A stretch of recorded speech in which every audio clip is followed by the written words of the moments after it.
Live from Parkland, Florida, it's the first episode of Uppercut City. Your host, Alex Superman Stone. My partners, James Big Smooth Baco, Oscar the Oso Cologne.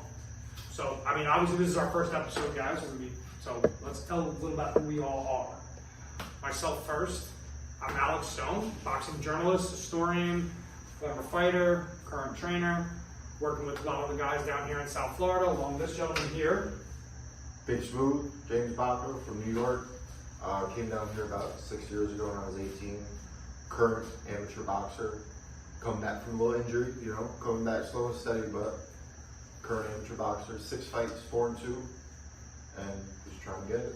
That's it. 4-2. You're dealing with a little injury right now, right? Yeah, a little herniated disc. Herniated. That's why we're standing, because if I'm sitting, it hurts. Hurts like a motherfucker. Yeah, but you're healing good, no? Healing very good. And you know why? Fine. I'd say 2 words: carnivore diet.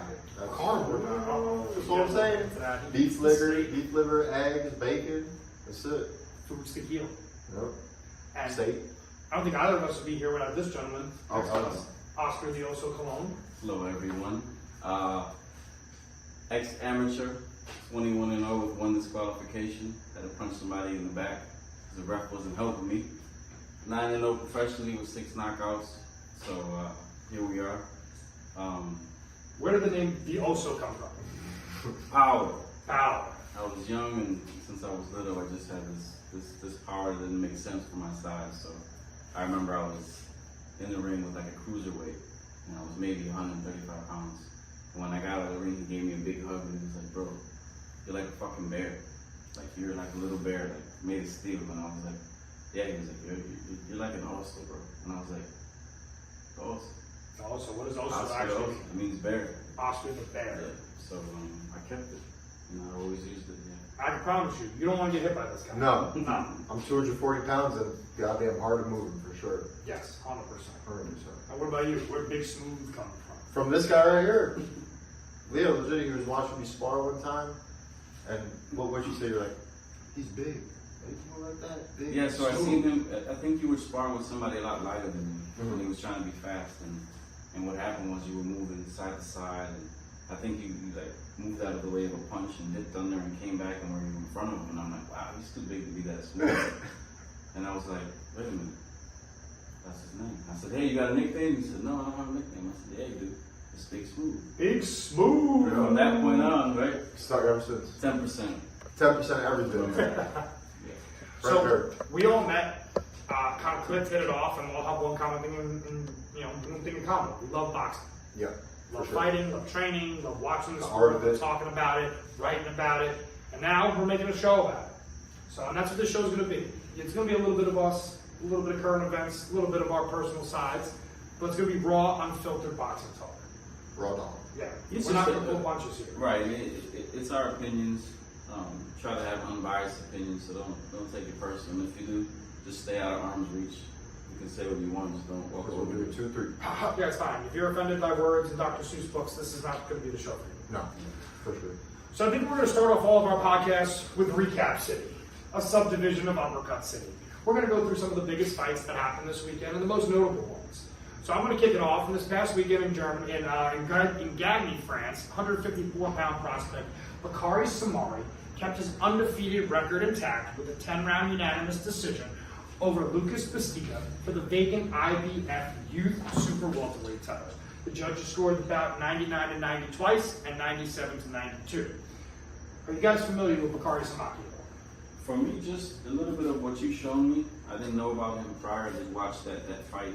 And I feel like, obviously somebody on the way up, you're going to see certain tendencies, but he did look good for the most part. We talked about it, that right hand that he throws and then leans forward. I don't think that's a good deal.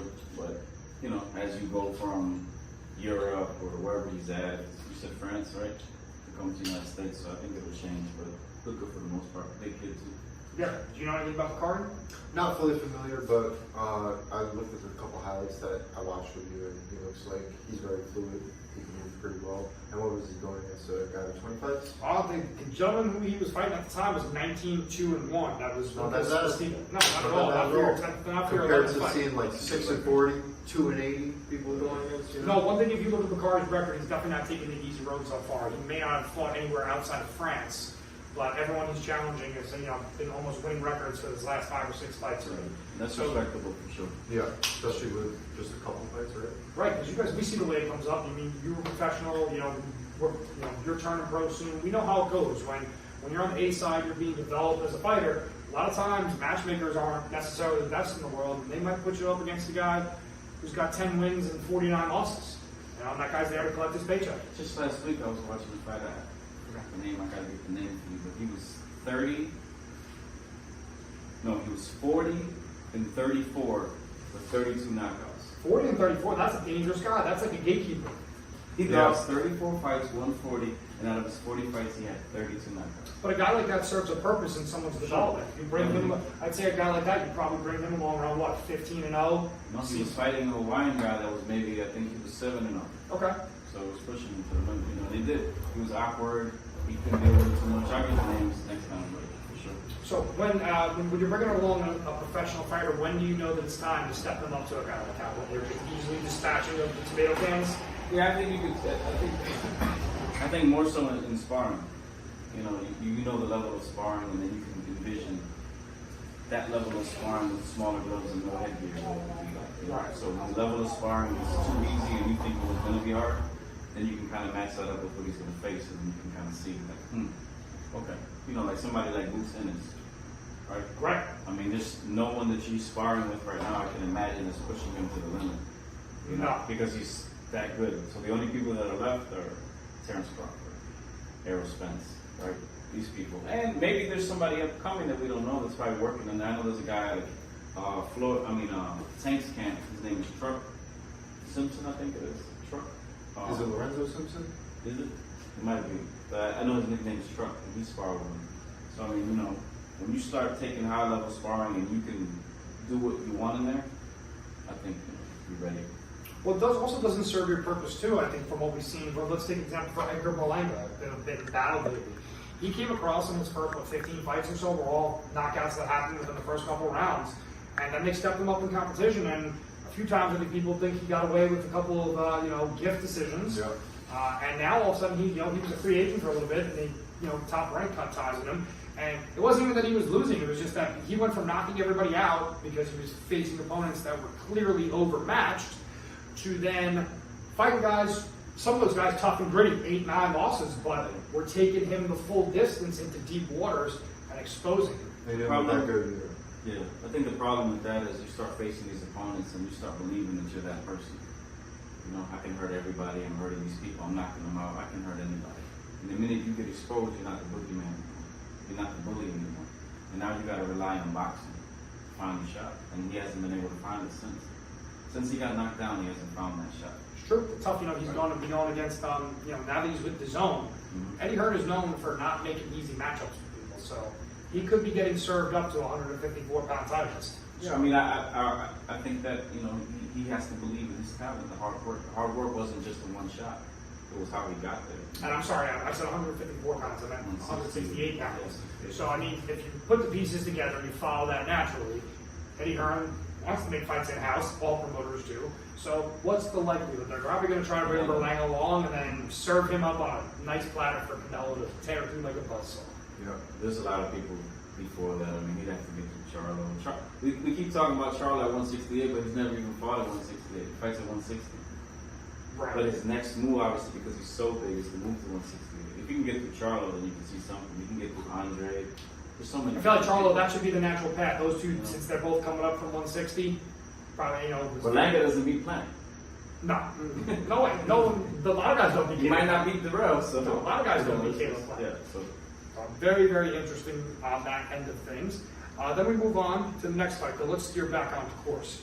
Rolled in Argentina. Undefeated lightweight contender Jose Rosa successfully defends the WBC Latino Super Lightweight title and also picked up a vacant WBA Feta Latino Super Lightweight title. You know anything about these guys that we're talking about? Elson Marquez? I'm not too familiar. No, Jose Rosa? First of all, my only question is how is there so many vacant belts? There you go. That's kind of why I wrote this in Lord this have conversation. mercy. Now, does this fight necessarily belong in a conversation about the week's most interesting or biggest fights? Of course not.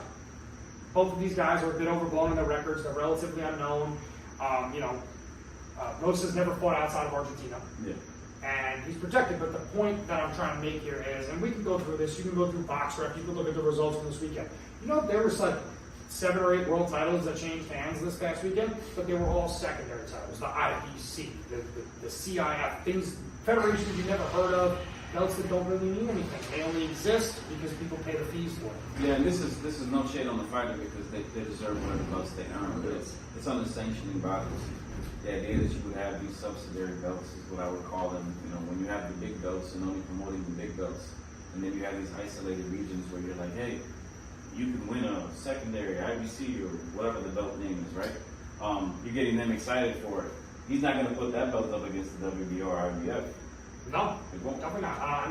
So I don't even mind necessarily subdivisions. Like, let's say the WB, let's say you win the WBC title. The WBC has the North American title, the South American title. That's okay. I mean, I you like should that. have regional titles. Yeah, like that's that. cool. And like WWF did that. They had the Intercontinental title, the European title, the Yeah. US title. Like, that's okay. shout out to the Ultimate Warrior. Definitely. Best of all time. Yes. But the thing that really steers crazy with that is not the subdivisions, it's how many sanctioning bodies there actually are. You want to, one perfect example. When John Pascal defended his titles against Bernard Hopkins, the IBO title that John Pascal brought to the table wasn't on the line because Bernard Hopkins didn't want to pay the sanctioning fee for it because it's a meaningless title. You know how much some sanction fees could be? Thousands. So I think at one point there was one of the sanction fees was $100,000 That's great. to keep your belt that you won. So you got it for the rest of the remainder of that year, depending on what physical month you earned it.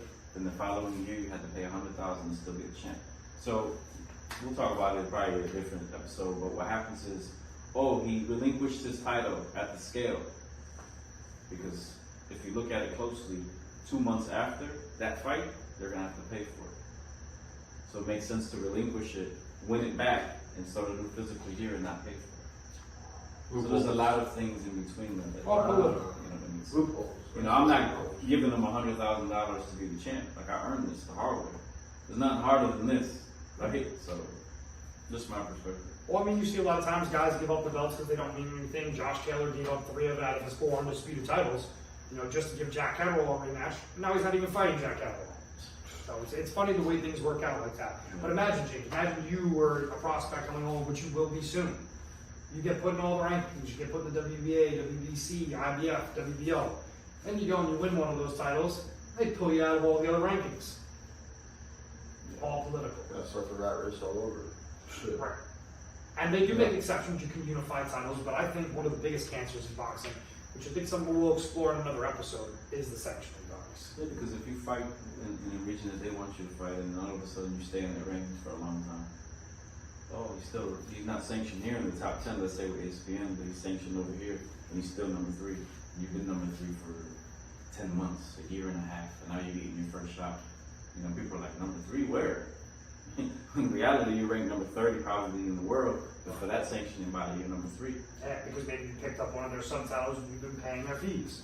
And you only fight fighters that kind of keep you in that sanctioning body. Right. You don't fight outside of it. It could be a network thing. Hey, you fight in this network, this will make sense for you long term, right? Right. Let's think about it. I don't know the exact number, but when Canelo came to the United States, I want to say he was like 45 and over. Something around there. Yeah, something to that effect. He never fought outside of Mexico. How did no one heard about him? Hi, I'm Canelo Alvarez, 45 and 0. I'll fight whoever. Wow, how did that happen? Right. So sometimes I see records and I'm like, where has this guy been that he's 39 and 2? Oh, I just stumbled across a guy from Thailand today while I was, looking into the show notes, looking at fights over the weekend. He's 70-0 with 50 knockouts. Come on. But he's, his entire resume is other guys from Thailand, and most of them have losing records, or they're just their pro But debut. think about the reach you can have with social media. Right. The fact that you have 70 wins and we've never heard of him. That's crazy. He's almost 30 years old. I don't know what they're waiting for. Yeah. Introduce him to the world. Then again, totally different boxing scene in Thailand. A lot of that boxing is way more similar to Muay Thai than what they're going to see. Then you have the Hawaiian kid, I get his name, that we see on ESPN, and he has 7 fights. And he's already on ESPN. Yeah. With 7 versus 70. 70. Never heard. 10 times more. So yeah, it's a money thing sometimes. Well, speaking of records, that aren't overblown, but may have a lot of wins. We had a blast from the past this weekend. Sergio Martinez, Maravilla. La Maravilla. Maravilla back in town, fighting in his hometown, Buenos Aires, Argentina. Former middleweight world champion. One of the better middleweight champions we had seen. I would say so. Came in there, had some wars with Paul Williams, Kermit Citron, Miguel Cotto, Kelly Pavlik. Lots of guys that he dispatched of that people didn't, no one knew who he was. He came out of nowhere from relative obscurity. Yeah, my last vision of him was him with the knee brace, not looking 100%.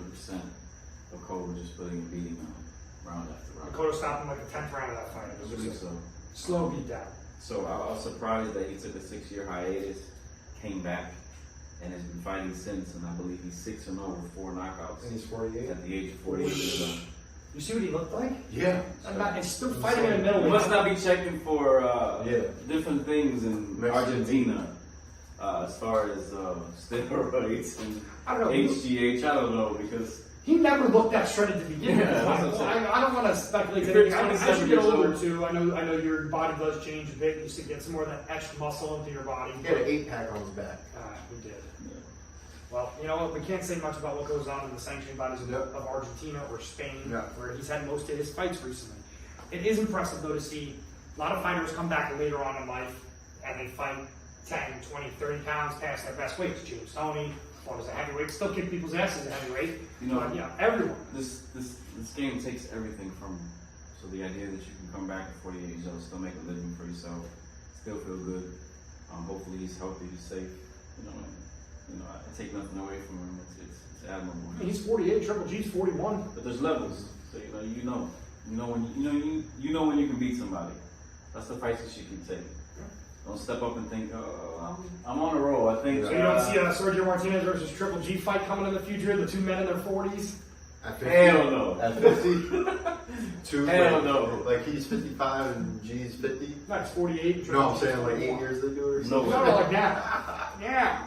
I want to see it. He doesn't want that. Yeah, go look at him. All right, so now we're going to take it over to Kazakhstan. These guys are interesting. I like the Kazakh fighters. This weekend, the hometown hero, Zadikash Torovov, stopped Alejandro Menendez of Mexico in the 10th round in a fight, capturing Menendez's IBO super lightweight title. Great pronunciation. Well, Did I get it right? I think so. Okay. Just checking. I was trying to say it fast and confidently, I'm so from if I Kazakhstan. fuck it up, it's okay. It's like, Yeah, just be like, oh, he sounded like he knew what he was talking about. That sounded good. So, but as we were just talking about, captured the IBO super lightweight title, and that is the next fringe belt that's kind of knocking on the door is the IBO, because it's certain people have owned it, and that's kind of how. Like when we first started, it was just the World Championship, and then in the 70s, you have the rise of the WBC and the WBA. At least there's 2 champions, and you can keep track of it, and eventually they're likely to fight each other. The 80s, you have the WBF, and then in the 90s, the WBO came along, and it didn't really gain any weight until Oscar De La Hoya won the WBO title. I forgot which weight class it What was. does 780 have the belts at? What weight? 135. 55, undisputed. So how does the Shakur Stevenson or even a Ryan Garcia not have that IBO at 140? Because I think it's a meaningless belt to them. Like the IBO, certain people, Peter Manfredo's held the IBO middleweight title, Triple G held the IBO middleweight title, so it brings validity, but how often are you defending it, and how quickly do those guys give it up because it doesn't bring them anything? Yeah, I think for me it's who's, if you bring Shakur Stevenson the opportunity to win any belt, he's going to take it. He's going to take the opportunity to win the belt. If you give Ryan Garcia, Ryan Garcia might be a little bit different because he's got so much back in and he's done well for himself, so he's probably not in a rush to get just anything. He wants the big fights. But there's a lot of lightweights that are, maybe one loss or no losses that we know about that should get a shot at something like that just to have it. It's nice if I could take that IBO when I drop down. I'm like, hey, Devin Haney, take my belt. You can have an extra belt. It gives me something to stand on, you know what I mean? Versus just fighting because I think I can beat you. Well, everybody thinks they can beat each other, right? So, I don't know. I think it's just weird that someone randomly wins that belt when there's so many lightweights that could probably beat him. I think a way to look at that might be fighters on a level where they're on that fringe would likely rather go in and try to win a major sanctioning body's regional title and get in line for the title shot, because once since the 4-belt era, any other belt is not really recognized as a legitimate title. The IBO title was only a legitimate title when Triple G held it because Triple G held it. So I think that means more, but I think maybe these guys don't want to give up some of their purses or a good chunk of their purses, as you were talking about how much money it can cost. Just for a perfect example, Peter Manfredo, a good friend of mine, gave up the IBO middleweight title right after winning it because they wanted to take almost half his purse the next fight for him to defend it, and they were going to have him defend it against a guy who had like 10 losses on his record, someone who had no business being in a title fight. Yeah. I think that's the reason why. It's like, do you want to attach yourself to a belt that they let two guys with losing records fight for recently? I think it just helps. For me, the way I would look at it is as a fighter is whatever helps me to chase the big fight. If that belt gives me something to stand on, even if I win it and relinquish it, I'll be known as I used to have the IBO champion, whatever. So it gives me a chance to get someone's attention, because everything's about credentials and what you can bring to a fight. You know what I mean? Even for press reasons. Yeah, just for any reason. What about you? What's your thoughts on that? Would you want a title like the IBO title, or would you just want to focus on the major ones?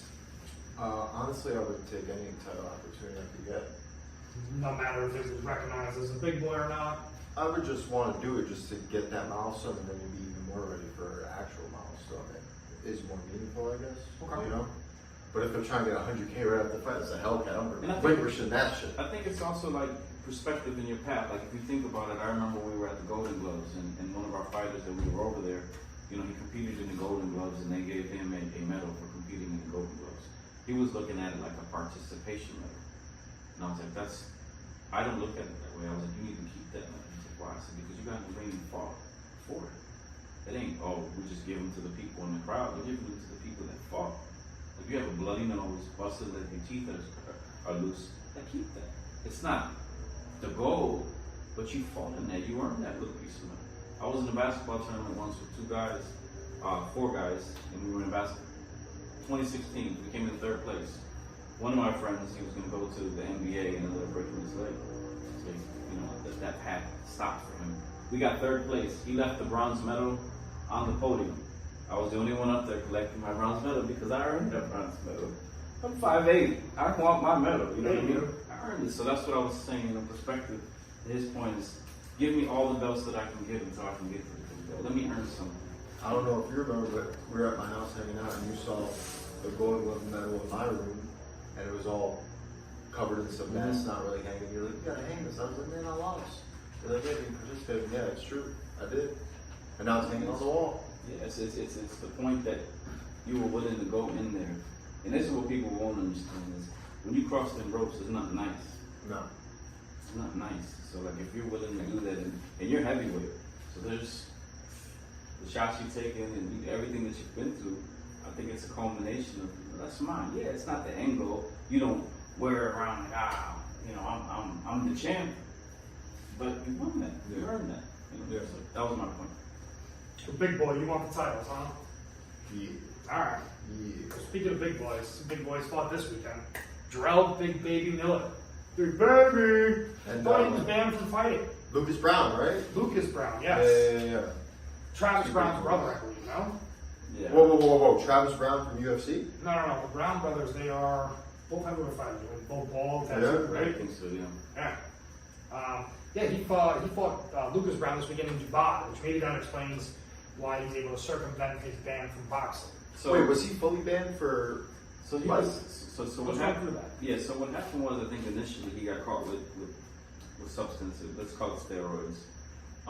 They gave him another chance, and he was caught again with steroids. And I think, if I'm not mistaken, it might have been the 3rd time. So at that point, they just banned him from boxing. Period. He probably just thought, if I roll up in there looking like this fat chip that I am right now, they're never gonna think I'm on steroids. So I think it took it from him, and that's why he's fighting over there. I don't have any real interest in watching, I would say, his fights. People make mistakes, so I'm not gonna be the person to judge him clearly. But in this combat sport, you put your life on the line for it already. And a lot less has happened to people when they've been natural in the ring. Pritchard Cologne, right? So don't cheat. Get it the hard way. So that's my take on that. 100%. like if I watch any sport, you know, besides combat, hand-to-hand combat, any sport, I'm like, do steroids and make the more entertaining. You know, when you got life in the line, baseball. yeah. Okay. Or football. Football's a little different. Yeah, you're Football right. is a pure People collision die, sport, people and die. that's tough. Which let's be real. The only thing that they test people positive for is like recreational drugs in the NFL. You guys, they drug test people all the time. You guys don't think it's a little funny that none of these behemoths ever pop positive for performance-enhancing drugs? You're right. Get the That's fuck true. out of That's here. true. That's true. So, Ray Lewis definitely. boxing's different. You're using your fists as a weapon Yeah. to inflict damage on someone in front of you. So yes, I'm Yeah. vehemently against steroids. One of my 100%. favorite beatdowns was when Oscar De La Hoya beat down Fernando Vargas after he failed the drug test. Yeah. And I think that's, we've talked about Floyd before, but the fact that Floyd was able to be clean, he implemented Olympic testing through all his fights and was readily available randomly for drug testing.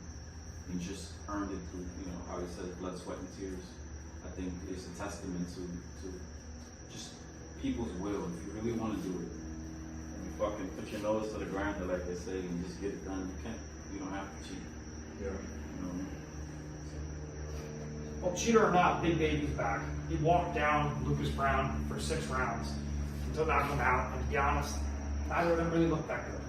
No. What do you weigh in at, do you know? 330. I could check real quick. What? I think Baby weighed at 330. I think Lucas was 280. 330? Yeah. Let's check. I'm pulling up his box record right now. Let's see what the weights were for the fight. So this Big Baby, if he gets to pass the fight or takes the fight in Dubai, 333 pounds he weighed. What was Lucas? 277. so what about Big Baby versus the other baby? Oh, Jared? Yeah. I got Jared. Jared too. I'm thinking Jared. Listen, I mean, Big Baby's 34 years They old. can fight for the nickname. They're already beefing online. I see it all the He's a time. big old man right Yeah. now. It's not Big Baby anymore. You're 34. We're not stepping up at least into the... And don't get me wrong, Lucas Brown is the perfect opponent for that. He is the definition of a gatekeeper. 30-something wins, 3 losses. That's the type of guy that when you're thinking about tapping into the top 10, you go fight. I give, to be honest with you, I think in this type of generation with the technology we have and health, I think for me, like, primes have been extended. I look at a fighter, I start to worry about a fighter's age when he's like past hitting 38 and forward. Yeah. Bro, I don't expect him to be at 34 years old what he was at 24, but I expect him to be 90% have that juice. Or be exactly how he was, just not for a long, Maybe like 2 more years. just as long, Yeah. you know what I mean? Yeah, I mean, I don't know, how old is Kovalev right now? Kovalev's 45? Yeah, in his 40s. Quick question. So Jarrell Miller, he can't fight in the U.S. at all? I'm not sure, to be honest with you. I don't see anything about suspensions on any athletic. I hope they make that happen and baby fights baby. In Dubai. And that would be a good start, step up for that at the level that Big Baby's at. Maybe he's ready for that. I think that Miller needs to step up and start fighting some guys. The Anthony Joshua's, who's Anthony Joshua? I've seen the young Big Baby at Jermaine Franklin. Jermaine Franklin. Wait, that's this weekend?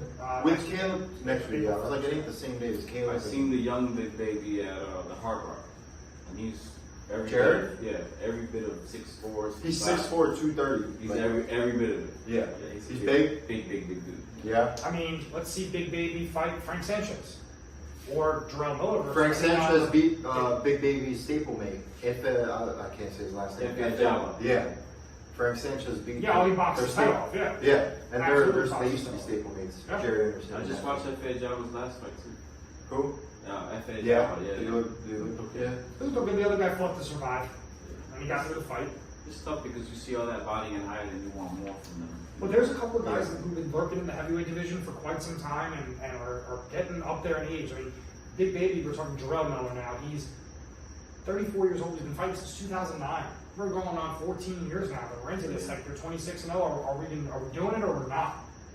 There's guys out there. I mean, let's just go through the top 10. He could fight a guy like Otto Wallin, Kubrat Pulev, Derek Chisora, Joseph Parker, Daniel Dubois, Where's my boy Kuber Reese Pulev? Ortiz. Where's King Kong Ortiz at? He was too high up on the list. He's at number 8 still on box record. Still, wow. I don't know. But see what I'm saying? Like Big Baby versus Luis Ortiz, that's a great step up fight. King Kong, how old are you for real?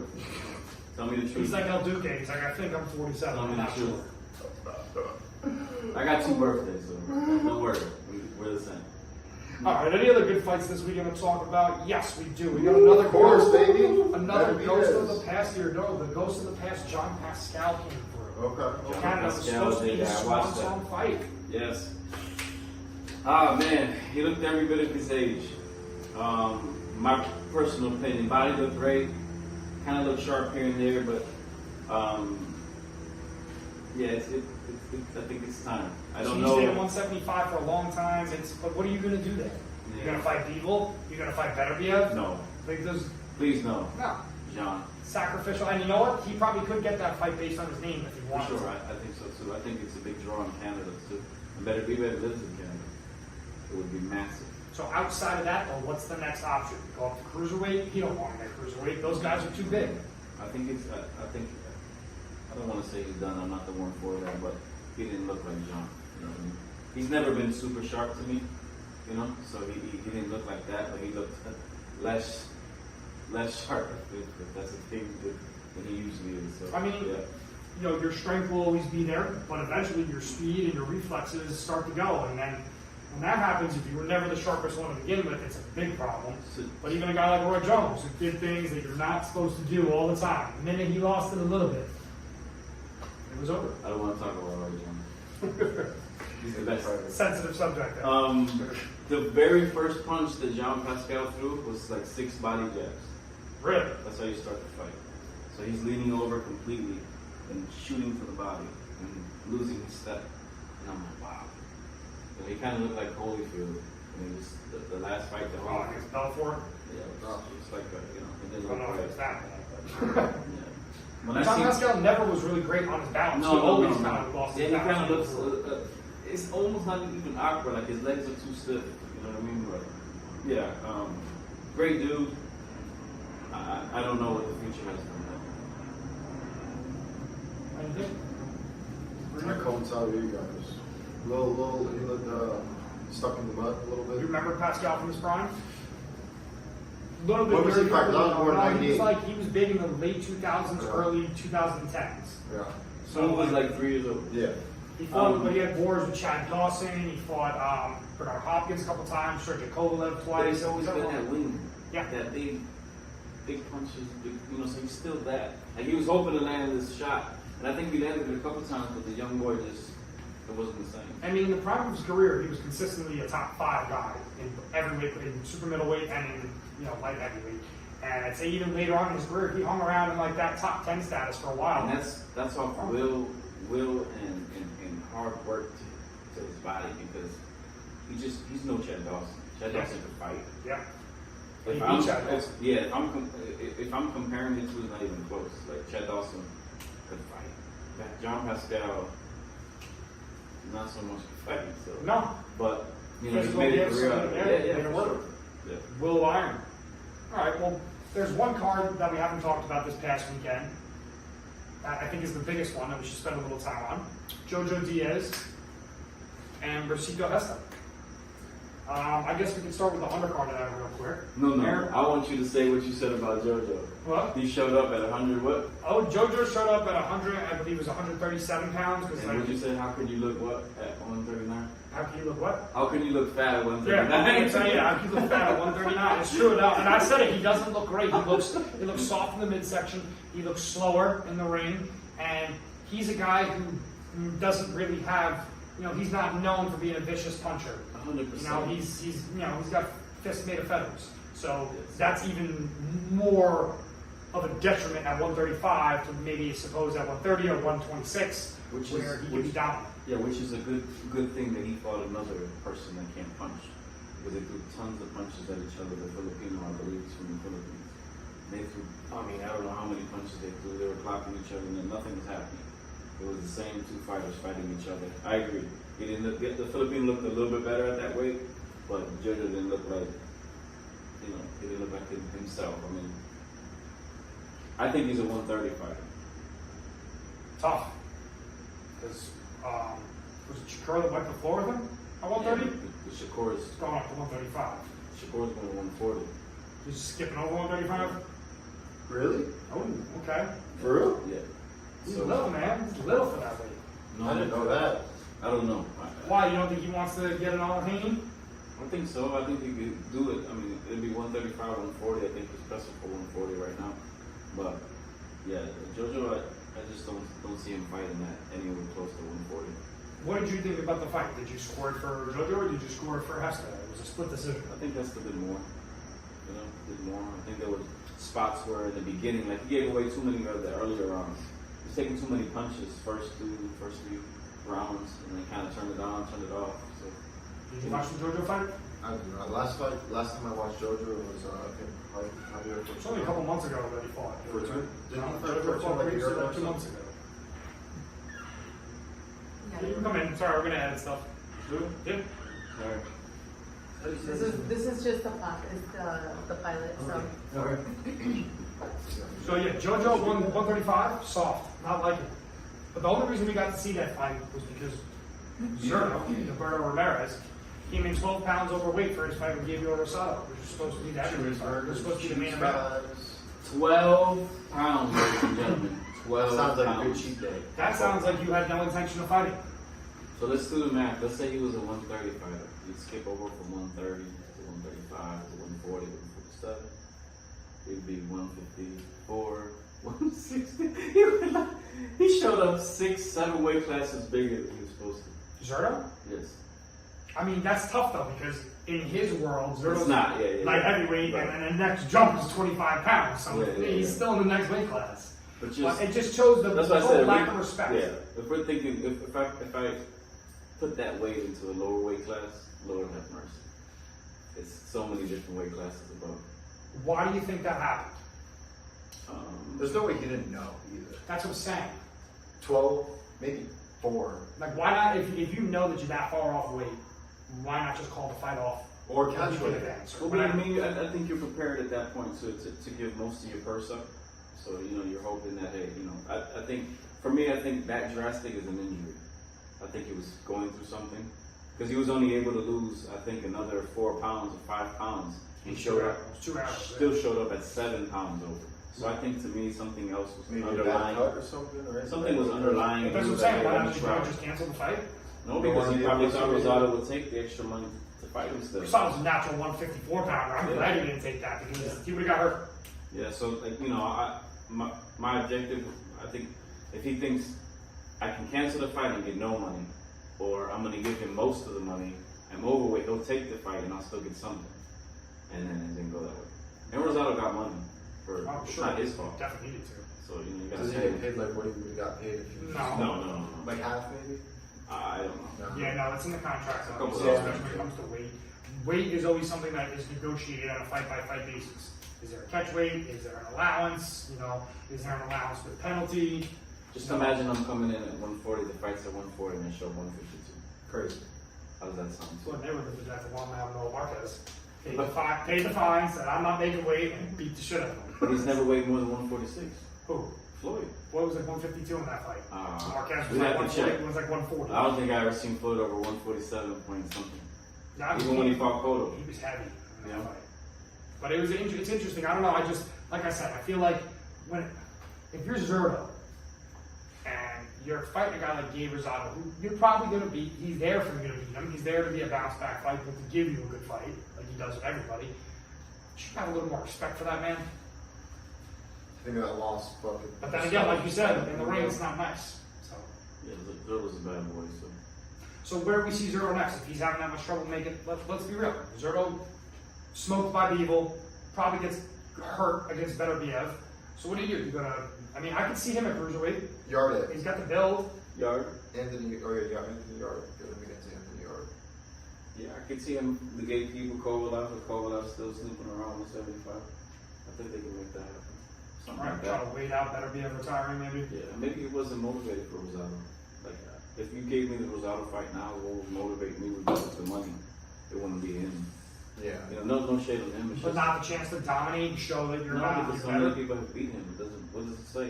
Okay, I'm one of the other people that beat him. Who cares? You know, like you take you're somebody's second, third, or first loss, right? Like you take that from them, it says more than them. You know. You got a lot of people though that maybe didn't really lose to Gabriel. I agree. Beat Gabriel I Rosado agree. that got wins over him. Yeah, So I maybe agree. there's a fear there too. Of what if I lose to this dude with 15 losses on his record? I think that's the bigger fear. you know, what if I lose? And damn, he beat me, right? He knocked out that Kazakhstan bully or whatever. Some Yeah. his nickname's the bully. Which one? This was like a year and a half ago. He knocked out an up and coming prospect. Zerto? Right. No. No, Gabe Rosado. Oh, Gabe I was Rosado, saying his yeah. career with that one Yeah. fight before the last fight. We just, Right. Yeah, and you know, Rosado's in there as a game opponent, but it's understood that, you know, you're supposed to beat him. Yeah. He's one of those guys that we talk about now. Rosado is a true gatekeeper for 168, I just don't 175. understand how he has gifts, you know, and he can fight. I just don't understand like how he can't just win the fights he's supposed to win. I think. I don't know. I don't know if it's a weight thing. He's kind of. Some people are too big, too small for certain weight classes. We know that, but some people never fit in the right weight class. You know, you're just an oddball. Like, yeah, he can make 175, but he fought at 154. What are we talking about? 19 pounds? Right. Is that the math, right? Like, you know, A lot of that, I think, how a lot does of that that has to happen? do with they Nobody just- 140 is fighting 160. No. Unless you're crazy, like Cotto went up basically as a welterweight to fight Canelo for the middleweight I title. never weighed more than 152 and a half. Never. So I think that, you know, there's guys out there who are built for greatness, who are definitely built different, like Canelo going up to 175 when he used to fight at 140. Like, yeah, that's impressive. But I think there's also something to be said about your options get a little more limited once you start getting heavier in weight. Because in the lighter weights, it's every 3, 4, 5 pounds there's a weight class. And all of a sudden you get to 154, then it's 160, then it's 168, then it's 175, then it's 200. Yeah. It's a lot, those are big jumps that are starting to be made there. So that's a lot of times, like, you see these guys now, like Lawrence Opoli, he's fighting this weekend coming up. He's not going to be a cruiserweight much longer. I think for me also, I mean, you know, it's the heights. These guys like the Charlos, I've seen the Charlos down here too in South Florida. Couldn't believe how they're as big as you. You know, they look 100%, 6'2", 6'3". Like they're huge fighting at 160, 154. I was like, you know, you can make that jump. Those, if you have the height, 175, 205, like cruiserweight, heavyweight, that's not out of your range. You're just, you fight at a low weight to be the bigger person. Right. That's all it is. Right, we're sucking down so you have the advantage. Yeah, I was a 140 fighter. I walk around 190 pounds. Like, sounds like Ricky Hatton. You know what I mean? So, yeah. You know, Puerto Rican. while I was Ricky fighting, Hatton. probably 162, 164, kept under, still made 140. You know what I mean? I get it, but, you know, if you have that 6'3", 6'4", you can fight light, heavy, and up. You know, Right. get it done. That's why, you know, that's the advantage just to be in the heavyweight though. No scales for you, right? Doesn't Yeah. matter what the scales are. It matters how you look and how you feel. Yep. Yeah, how you feel? Because I wanted him, I loved when he used to weigh 270. Oh, yeah? I just loved him. Yeah, It's but he's 270. man. No, I liked it. Yeah. He was right. I Me, was kind of skeptical about it. Like, bro, I can't see you too skinny, bro. Like 240, like I don't want to see that. Now I see him This in the one, midst. skinny. There, right? Yeah, Oh, yeah, that power is a lot harder now. He's got some more yeah, speed on feels him. good. Yeah, So he 20 was pounds right. of weight off. Yeah. Beautiful. But it just looked crazy when I was like, you know, hey, 270. Ooh. Sounds Big good. boy. It sounds good. Yeah. Tell him to still I announce feel you that good. way. I feel amazing. Yeah? The only thing I feel from pound times back, that's it. But besides that, I feel light, Being fast. lighter is only going to help with that back. Exactly. It's been 5 months. It usually takes 6 months to a year, but it's faster than I thought. So you'll be back soon by the end of the year for sure. I think so. Speaking of guys who are kind of growing into their bodies, probably not being the same weight class, your boy Tudor this past weekend. Fort Lauderdale, South Florida. Wow. He was in a war after he got his head. He got cut. I thought there was a couple little dirty tactics from the fighter he was fighting. The guy he was fighting is also at a Crawford gym. So I was surprised. You know, he's a hell of a fighter. He could fight. Good movements. Okay, yeah. Fast, you know. But I thought that Tudor did enough to win, and I like his style. He's sharp. It's big. He reminds me of my son. So yeah, I like that fight. Did you see Tudor fight? I didn't. I watched the highlights though. He looks sharp. 6 He foot, looks like he knows what 154. he's doing. Yeah, no, he looks like Tommy Hearns. You know, and people talk about, you know. And, What gym does he train at? Do we know? I had to look it up. I'm not sure, but he trains. Actually, no, I'm sorry. He trains with the guys from DS and Boca. DNS boxing? DS, yeah. Okay. Yeah, over in Boca because I seen the trainer. He was at a couple of your fights actually. Derek Sanders, right? The One one guy? One of those guys with the white beard and the hat always on. Yeah. Yeah, he was in the corner working at that. So I know that he's a local boy from the area. Got a lot of talent on him. I would like to see him step just a little bit further back because if he would have had another inch or two on that right hand, that night would have been over. I think that'll come with him being comfortable. I don't know that he ever faced anybody that much shorter than him, that the height didn't matter. Like he was in his face, Kano. Like he was in his face. The jab didn't even matter. They were trading jabs with a 5-6 inch reach difference. Yeah. So that tells you how fast the short guard was. I think he was kind of taken back by that. Like, oh, whoa, wait a minute. So he had to kind of adjust, and that comes with patience, you know. Once he got some patience, it started to look better. I think we saw the amateur pedigree though come through a little more for Tudor, as opposed to the lack of amateur pedigree from Kato King. Yeah, I think Kato King was, the dog came out of him, like I have to win this. But he didn't have his bag of tricks on how to win. Right. And that was the difference, to your point. I was just going to say, Tudor looked like he had more tools in the box to turn to. And that's why we always talk about with James, you know, the conundrum of do you want to have a lot of amateur fights versus do you not want to have almost any? It helps when you're 6 foot versus 5'6". Definitely, you have your physical gifts over everybody. So that was, you know. A couple boxing topics to chat about. Anthony Joshua. No regrets if the Tyson Fury fight doesn't happen. Thoughts? For me, Anthony Joshua will always be a specimen of a human being. And we talked about it before. If I could pick a height and weight or a look, that would be it, right? Be 6'6", 250 pounds. I'd never wear a shirt. Might not ever wear shorts. You know what I mean? So I think a lot of his fighting came natural to him because he was always stronger, bigger than everyone. When it gets harder for you, when you get in those corners and it gets dark, like, who do you become? You know, you have that in you. You know, whatever motivates you. You don't have to have. I tell my son, because you know, my son doesn't come from the background I come from, but you don't have to come from a bad background, but you have to dig deep. You know, and where do you dig? You know, to show. And I think there were fights that he definitely could have won if he had that dog in him. You know, and I don't know that he has that. And now he's with Errol Spence camp. So wow, Derek James. So he's down there, and he's worked. He's never seen work like this. He's never been in the ring with somebody that's 160 pounds on Errol Spence and been worked. I gotta be real. This fight with Franklin, this is his last chance. He's gonna get another chance because of Eddie Hearn and who he is in England and everything. But this is it. If he doesn't win and win impressively against Jermaine Franklin, I think that's going to be the last of him as a marquee fighter.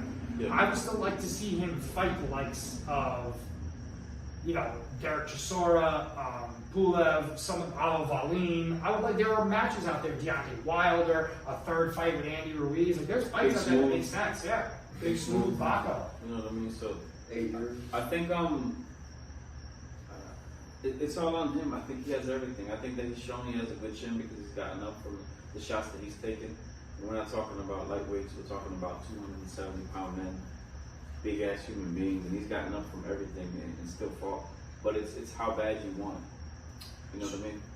So if he really takes the camp that he's in right now with Errol Spence, what Errol Spence did to Ugas was just physically beat someone down. Nasty. Right? There's skill to it, but that's not Errol Spence showing skill.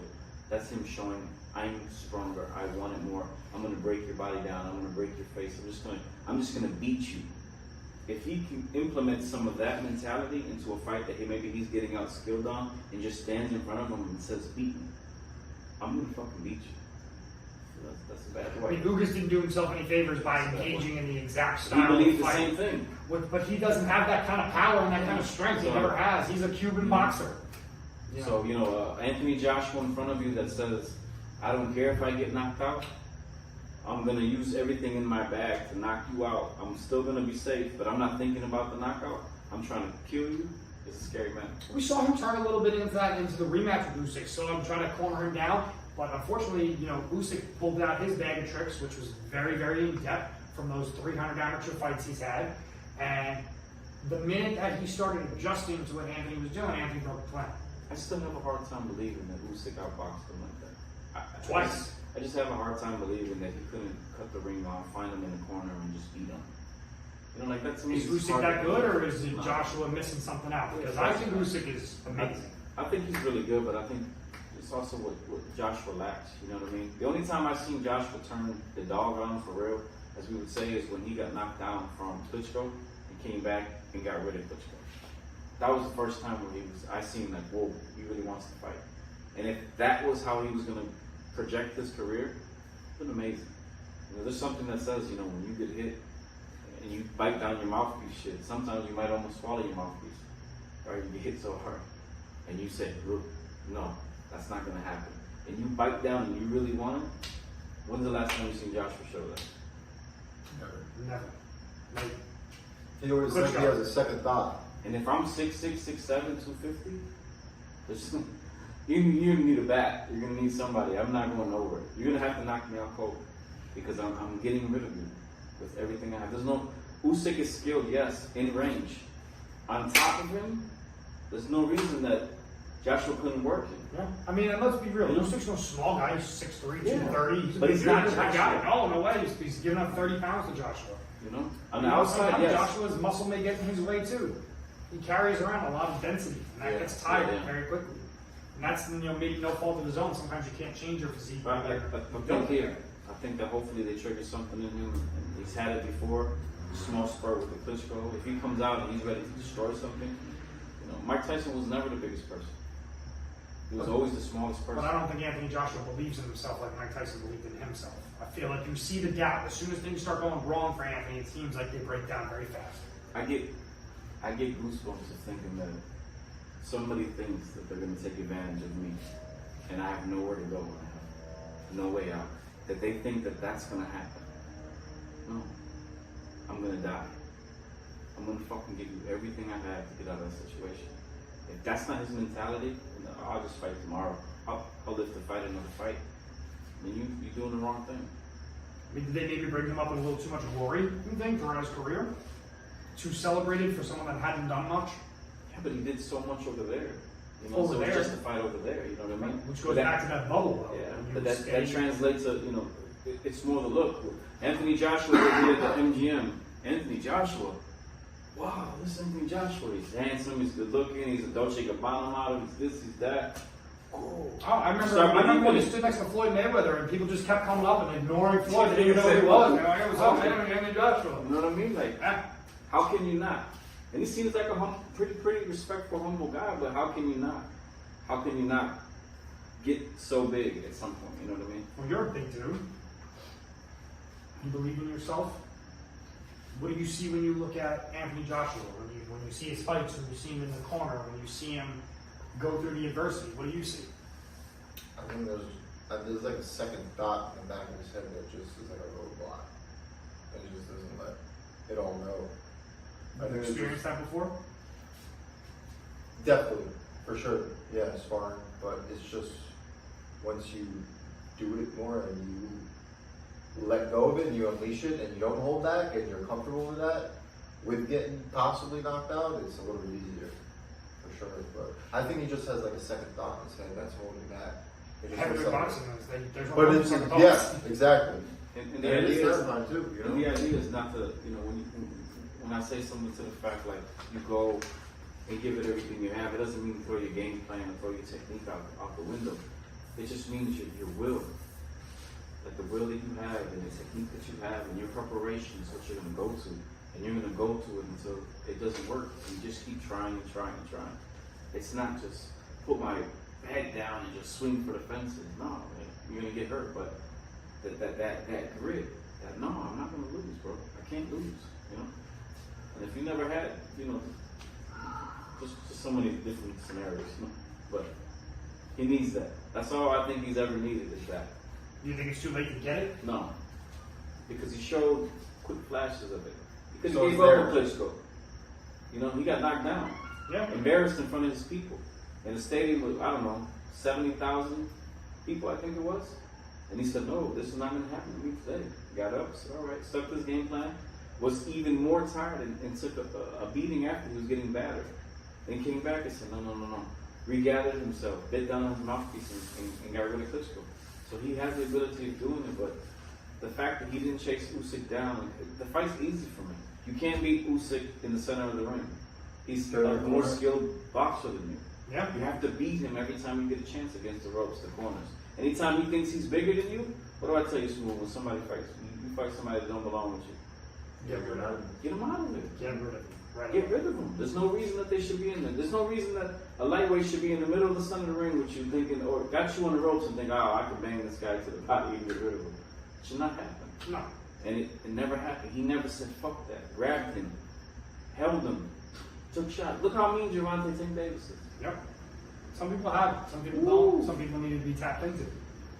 But we're talking about Joshua, we're talking about Fury and Usyk, so let's talk about Fury and Usyk, since we're kind of circling all three of those names right now. The mega fight for the undisputed heavyweight crown has fallen apart between Tyson Fury and Alexander Usyk. Two sides seem to be, Fury seems to be livid. He's gone on a total tirade like he likes to do on his social media, calling Usyk a pussy. And essentially what it comes down to is there was a rematch clause that they were negotiating on. So Alexander Usyk wanted an immediate rematch in the event of a loss, just as Tyson Fury would want to. Tyson Fury gave in and gave him the rematch clause. However, Alexander Usyk wanted a 50-50 split if he won and there was a need for having an immediate rematch. The split for the first fight is currently 70-30 in favor of Tyson Fury, which I feel is fair. Tyson Fury is the draw, 100%. But Usyk is also the wild card that everyone's like, can this 6'3" tactician take him out? No. He can't. No, he cannot. However, that seems to be the deciding factor in why talks fell apart. However, what I am hearing is that reports are Sugar Hill went on the record and said Tyson Fury was never training for this fight to begin with. So I think the thoughts there are that maybe it was all charade to begin with, maybe they were never serious. Why do we think this is a fight, to be honest with you? You know what I mean? Because we're undisputed, probably. People No, but why do just the matchup alone? If anyone's We going watched to beat Fury, We watched Tyson Fury maul and destroy a 6'7" Deontay Wilder. I think he came in at his heaviest was 232. Yeah, right, so not super heavy for heavyweight, but came in at 232. Every single person that Tyson Fury has beat, if he doesn't beat you on the outside or doesn't think he can outbox you, he's going to put you against the rope and he's going to get rid of you. he's going to lean on you with his 280 pounds. Right. What makes you think that a 6'3" Usyk, what's the heaviest he's been? About 230, 235. 235.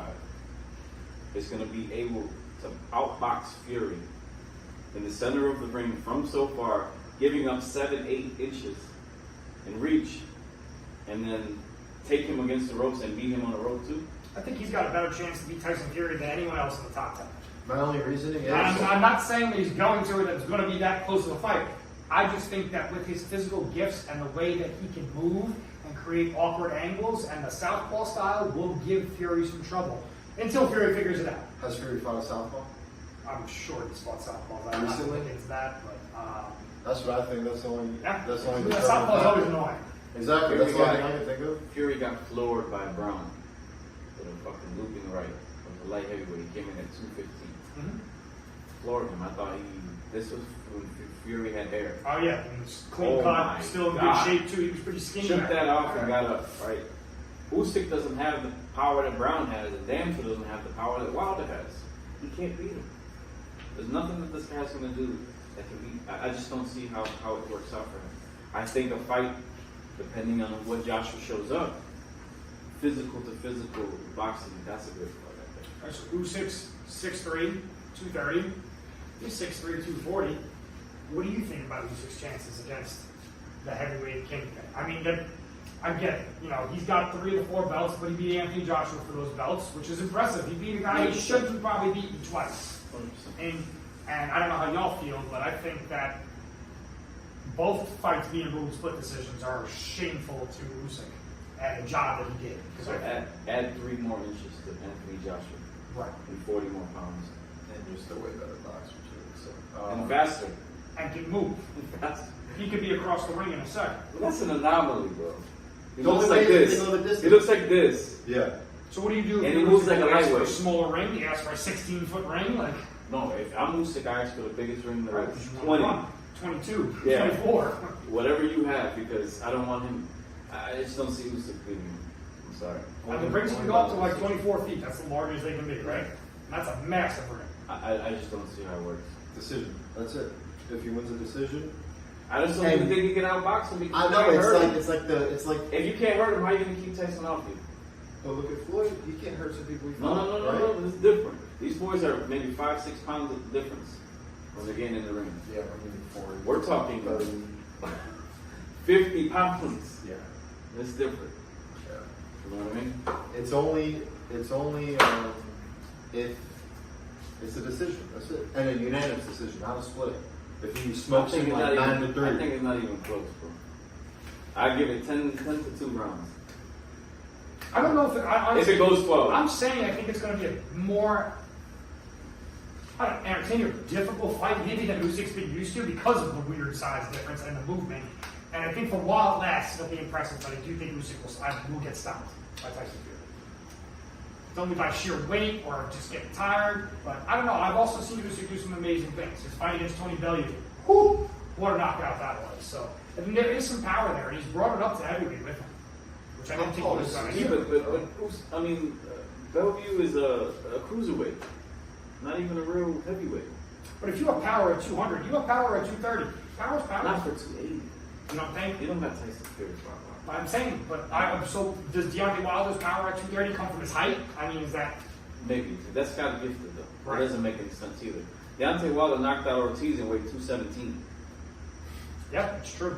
And he, was 217. and he usually used to weigh around 212, 215. He only bulked up to the 230s for Fury. I'm 27 pounds from 270. It doesn't make no damn sense. 6'7", 217. So yeah, that's got gifted. Deontay Wilder's in a class by himself. Gervonta Davis in a class by himself. It's not real. It's completely different. Usyk needs to fight a perfect fight for 12 rounds. yeah, Essentially. yeah, for sure. Which I don't know if that's possible. I don't think so. Against Tyson Fury. It's possible. We've seen him do it plenty of times before. Well, some people box good with Tyson Fury until they get tired. And then you get tired and he throws that long ass jab, and then after the jab he doesn't throw anything else, he comes forward. So he throws the jab and then he's on top of you. There's nothing you can do to get him off. Despite what his physique may look like, or His he cardio is doesn't great. get tired. He's fast. No. He's fast and quick. There's a difference. And he hits hard. Yeah. So, honestly, I've been making this proclamation for quite some time. You know who gives I don't Usyk think a hell of a that fight? Andy the Destroyer. That would be a great fight. Yeah, because Andy could knock it out. Yes. Yes. And I he don't know. likes to get inside and And he's And he's Yeah, fast enough. fast. However, I think Usyk may have the edge. I would give Usyk the edge going into the fight. But still, That's a great fight. That's a great fight. When you talk about Tyson Fury, I've been called out for this before, but I'm going to stick to my guns and call Tyson Fury the best heavyweight that's ever fought. I don't see anyone else beating him, ever. I think that I would say Muhammad Ali, maybe? I would disagree with you just one bit. The only reason I would say that is because a prime Mike Tyson would destroy his body and bring him down. Right. But like you said, He you couldn't couldn't- be able to get to him? Yes, he would. Because Mike Tyson was that fast, that quick, that explosive. Every time Fury thought, oh, I got him against the ropes. Yeah, you got him against the ropes because I came to the ropes to shoot. It would be just, Mike Tyson just was too much, I think, for anybody. So he gets inside and it's Uppercut City to his No. face. Boom, boom. No. Shout out to the podcast. Up Ooh, he said the name! He did it! You should get a cowbell. All right, so let's close this out. There's a couple of good fights coming up this weekend. Let's wrap into our final segment of the pilot episode. Let's talk. We got a couple of big things coming up. You have Jose Zepeda following Najir Goya in the 10-round junior welterweight bout on the zone. I love Zepeda. Zepeda looked great. I just watched this media workout. It looked nice. Yeah, he's going to look nice in this fight. I do definitely feel that way. Looked in shape. Yeah, looked good. Last fight was against Regis Regis program. That was him and Zepeda, right? Yeah. Last fight? Okay. Regis is nasty. He's Of going to be course. doing something fun there for sure. Yes. I think the next fight that we talk about is Jose Ramirez versus Richard Koenig. That's a good little battle of guys who are trying to make their last ditch effort at another title. Yeah, I was surprised. I hadn't seen Richard Coleman since his Well, last fight. Lomachenko, I think? No.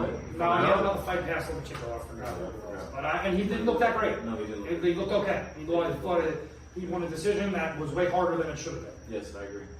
So I think it's interesting, and I think that something lately I have to be noticing about Top Rank. Their matchmaking with their prospects is not that great.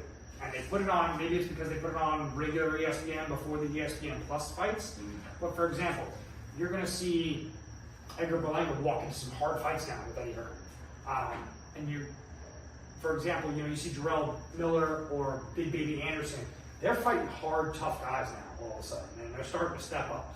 I don't think anybody wants to watch guys like Richard Torres beat up guys who can't walk and chew gum. Not on ESPN. So Yes, and I don't know why these fights are making it to ESPN. but it's a great point you make, because what's happening is you're seeing the fast track to the money. And the fast track to the money is by the opponent, right? So if I want to fight a big name, you have to step me up in competition. So if I'm 30, I want top 25.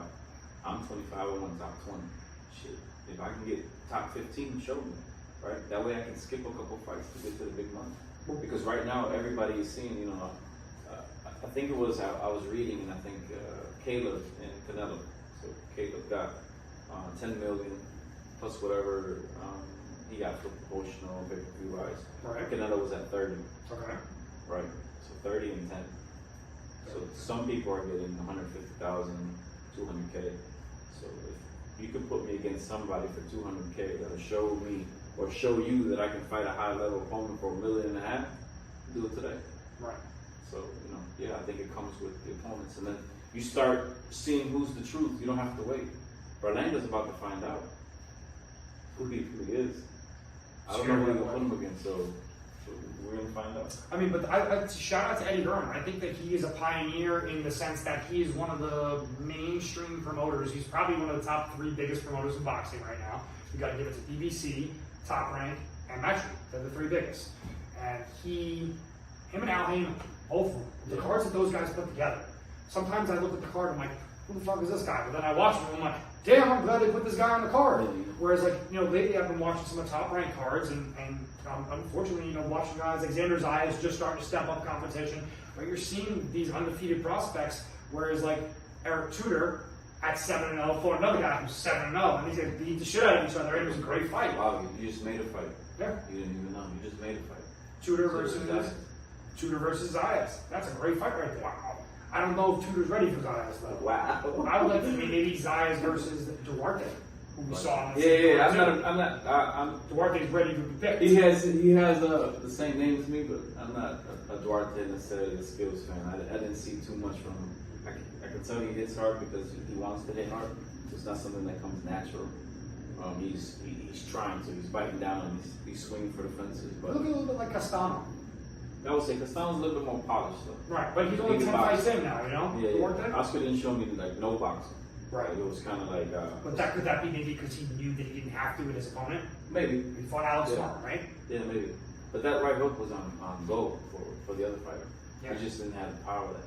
Right, and I think he But knew. that I think was- Duarte knew that going in. He can't hurt me. I'm Like, just gonna walk through him. even somebody like Shakur to knock Oscar out. If that hook is on go like that, you'd have to box. So Well, we're talking a guy who's only 10 fights in, as you know, as opposed to some guys who are way more polished. What about you? When you go in there and you start sparring with somebody, or you get into a fight, and you know that the guy, you feel him, and you know, all right, he can't hurt me. How does that change the dynamic of how you go at it? It makes you less. What's the word? Less disciplined. Less disciplined, 100%. Right. Because when I'm in there with someone that I know really can hammer, I'll be like this, You which start is bad, flipping around. which is bad. I'll be like this, you know, or like that, like hands down. Kind of like when we spar, yeah. You give me a couple crack jaws for real. No. For real. what's been different about Smooth is he's been mean, Yeah. and that's something that since I met him, that's something I told him is something you turn on and turn off. You know, It seems like someone new came into his life and unlocked that. I tell people all the time, like my kids and myself, like, you know, we're gentlemen first. If I could walk away from it, I'm going to. But if you give me no choice, you're gonna get everything I got. You know, and I feel like that's something he needed to unlock. Like, And I was they don't belong. I was mistaken it for kind of being a dick, but you gotta be one in there, you know. Because my premise for me for a heavyweight is like, imagine we're working his corner and we ask him for the knockout punch, Right. but he's never knocked anyone out in sparring. What are we asking for? He's never seen it. He's never done it. Right. You know, right now I can ask him. I know what punch can knock somebody out. I don't give a fuck who it is. So that right hook to the body. Oh, yeah. You get knocked out. Dangerous. You're getting knocked out. If he lands it clean, you're getting knocked out. Yeah, because your liver is going to and be he's shot. done it. He's done it many times. So, you know, he didn't have that. He didn't have that. He might have had the punch maybe or not something he was using, but the mentality. He knows he can get rid of somebody. When he talks about being mean, I think there's something about that. There's a reason that, in my mind, you know, in my years as a journalist and a historian covering the fights, you realize that the people who come from the most disadvantaged backgrounds and have the hardest lives usually transition into the best fighters because they don't have a problem going into that mean. Not at all. You have that mean year, but you were raised civilized. Exactly. Yes. So And it doesn't. you're also young. You're raised. Exactly. Oh, everyone's nice. We're in a boxing gym. Everyone's not nice here. This is not Yeah. for everybody. Boxing's not for everyone. FYI. Do we know? Say it together. Boxing's not for everyone. Like, for me, just seeing violence at such a young age and having to deal with that and wanting to stand up and help my mother and deal with everything that comes with the inner city is like something that nowadays I could just trigger on the spot. You know, I can turn it on at any time. You know, because it was my defense. You know, I didn't want problems. Problems come to you. There's nowhere to run. I'm the backup. There's no father to go to. There's no uncles. There's no brothers. There's nothing. So where am I going to go? Okay, let's do it. You know, so that's what I try to instill in him. That it's like, you know, it's just that point. If there's nothing else, it's just him. Go get him. You know, it's working because he's hitting the mitt sometimes. And he's looking at me, and I'm like, bro, I'm about to hit back. I start catching this shit. Like, okay. I said, all right. We've said it for a long time. You and I met each other and talked about this man and his power right here. And I said, one day he's going to figure out how to use it, and then it's going to be over for some people. It's We fun. call him Big Smooth because he moves like lightning, but he hits like thunder. Speaking of guys who hit like thunder, Lawrence O'Coley, WBO Cruiserweight champ, taking on David Light, and he should make light work of David Light this weekend. I watched some videos on David Light. Blew up on social media recently because he put out some training footage and people started tearing him apart. I'm going to stay on your trend and say, yeah, it's going to be light work. Execution. Pun intended. Yeah, his last fight was against Light's last fight was against Brandon Ganton. Yeah. Not very. And He got hit a lot. yeah, it was. I thought Brandon won that fight. Brandon Light doesn't move his head at No, all. Brandon Glanton's real good. I like him a lot. Oh, So wouldn't it have been It looks Brandon like and Lawrence? Frankenstein. Wouldn't it have been Brandon and Lawrence fighting? Yeah. if he won. Most And- likely, but either way, Lawrence has been O'Coley- sparring with Brandon Glanton because they've been at Delray Beach Boxing Club. That's true. So Brandon's been working with Lawrence to get him prepared for Light. That's true. Do you know who? But on the other end of O'Coley, you are correct about that. But you know O'Coley just switched trainers, right? Sugar Hill. Yes. And that's a bad Yes. boy. He was already a bad boy before Sugar Hill. Now Look at Tyson. that's going to be. He was with Ben Davison against the first fight with Yeah. Wilder, and then what was Sugar Hill? He was with And Ben then Davison and Freddie Roach in the first fight together. Sugar Hill's and he uncle. left them to go to Who's Sugar. Sugar Hill's uncle? Emmanuel Stewart. Emmanuel Stewart, the best of the best. So, I mean, instance here. Tyson Fury went to his trainers and said, went to Ben Davison, went to Freddie Roach. There's no hard feelings here. I love you guys. I need something else. I need to learn how to knock him out. And that's why he went to Sugar Hill's gym. Not because it didn't go right. The first fight was a draw, but a lot of people think Tyson Fury won. If he didn't get knocked So- down, he would have won for So sure. for some of you, so he says that to go into some of you coaches don't have to take it personal if what you're feeding the fighter is not enough. Sometimes they got to be fed something different. And sometimes it could be a combination of both, or sometimes it's just something new completely. Your style of fighting might not be the style of fighting for your fighter. Me personally, I'm learning. Obviously, I look at fighters first as an opponent, even as big as he is. If I had to fight him, what would I do? Right?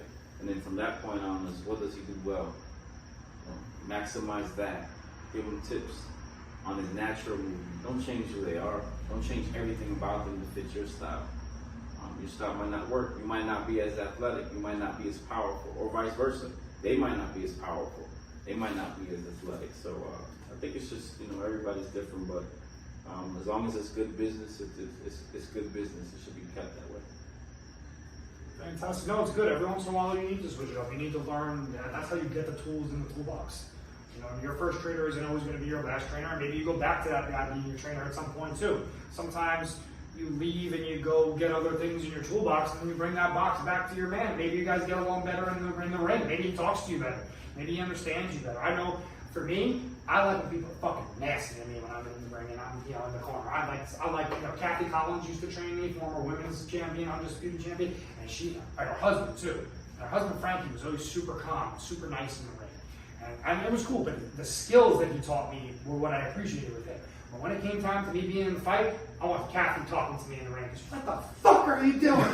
You fucking pussy. That's what I needed. That got me going. Yeah. But so I think that there's nothing wrong with going somewhere different. What I think we're going to see with Lawrence Okolie and Sugar Hill is a nasty motherfucker that we haven't seen so far. Yeah, I think he's 6'6". Obviously, he's you know, the guy that he's with, Sugar Hill, is about to knock out. He believes you should knock people out, especially at that weight class. So I think he's going to teach him how to use what he already has and just unleash it, kind of what Caleb Payne is going into right now.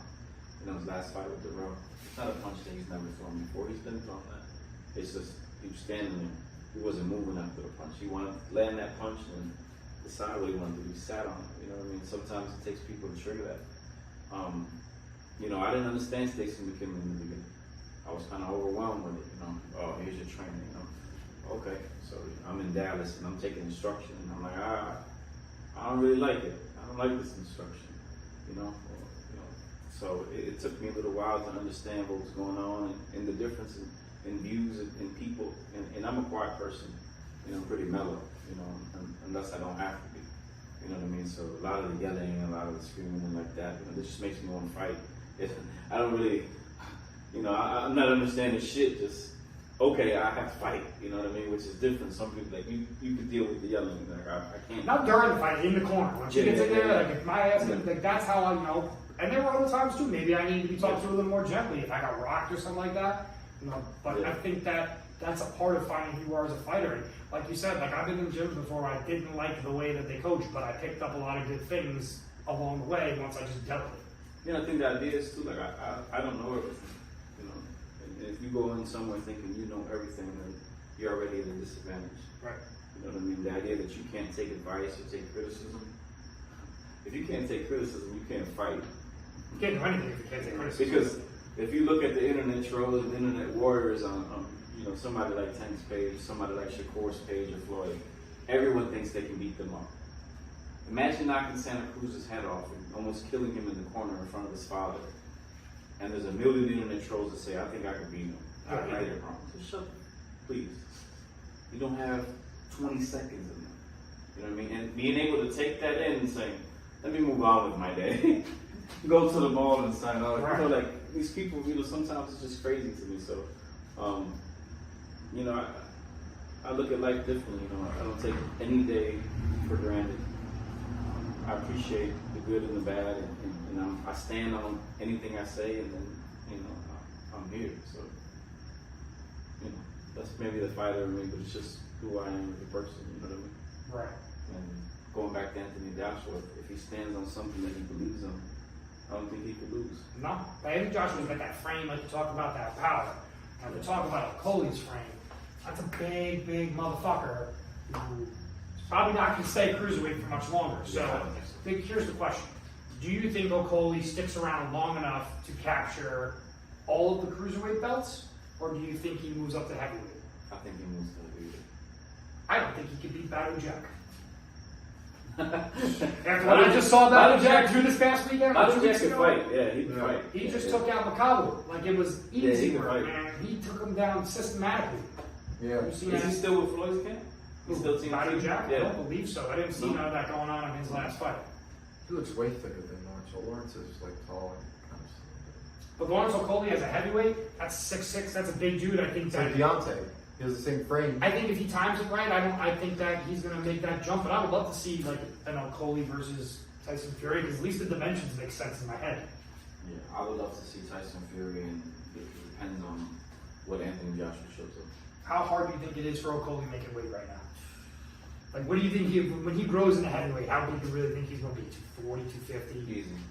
Not going to be like John Jones showing up like, No. what's up, man? Just came from Taco Bell. Let's Yeah, but- submit your ass in the first round. But even that, you know, John Jones showed up at a natural weight. He wasn't there trying to cut weight and show out and look fancy. He was there after He eating just out. said, I've done everything that I'm supposed to do, and this is what you get. Yep. Now he goes back and says, okay, maybe I fell 15 pounds too heavy. Goes on the diet, right? Right. Check, because he wants natural strength. Right. You know, he wanted to show up his natural. John Jones is. But is natural strength at 230 and soft better than 215 and not soft? I mean, Yeah. is it? That's his physical. I guess when you're talking wrestling, yeah. Yeah, that's his physical prime. That weight right there that he's throwing around and grabbing your leg on is real versus the shredded version. Weak. You know what I mean? You're dehydrated. You're. I don't know. For me, you're not your natural self. You know what I mean? Think about it. Like, what do they say about those guys? Some working in cornfields or working in farms, drink a couple beers. Man, those motherfuckers strong as hell, right? Shred them down and see how strong they are. I don't think they'll be the same. Right. You know what I mean? So, and I could be wrong. I'm not a nutritionist, but for me, I felt like John Jones is an amazing human being, bro.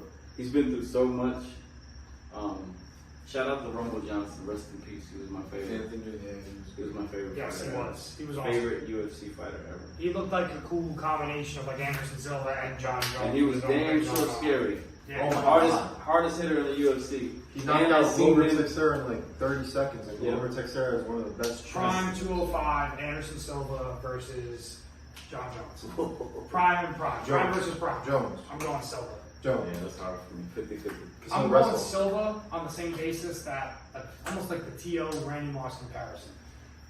Ooh, that's a good one. I think Deion Sanders. I think Randy Moss and I think John Jones are the more talented of those two.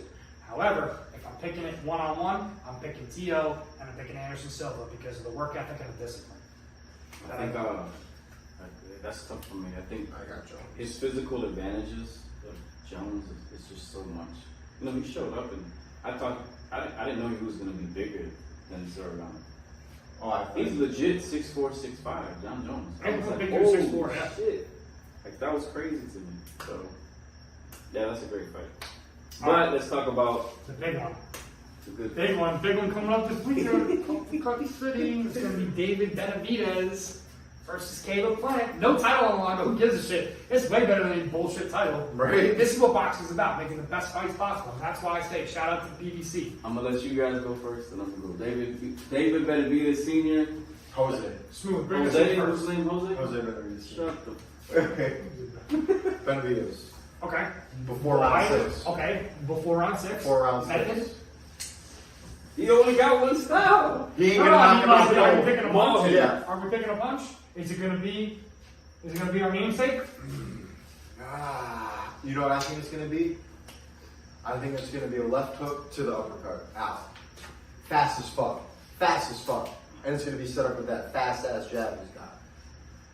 He's going to smoke him in under 6 rounds. It's going to be 2 rounds of Caleb Plant looking good dancing, and then Dave Benavidez is just going to cut off the ring like a goddamn I love you smooth.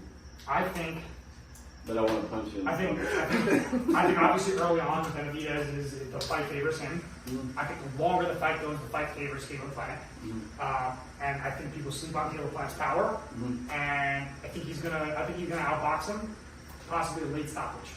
Yeah. I'm picking Caleb Plant.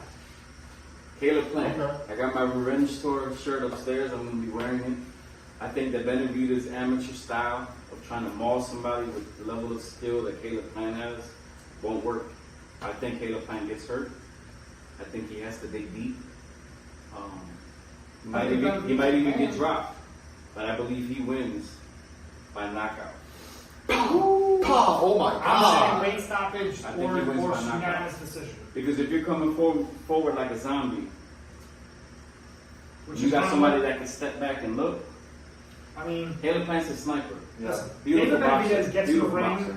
as a bona fide cruiserweight at the time of the fight. He's 185, 190 pounds. Yeah. Fighter. Who, Benavidez? Benavidez, Yeah. 6'3", barely making 168. Guarantee you, he's in the 180s for sure during the fight. Caleb Caleb Plant too? is probably Yeah, 6'1", 6'2". yeah, but Caleb Plant's 75, probably around 80. 175. He don't blow up that much in between his fights. That weight that you see on Caleb Plant right there, that's his natural weight. He's Yeah. not going to rehydrate much. Yeah.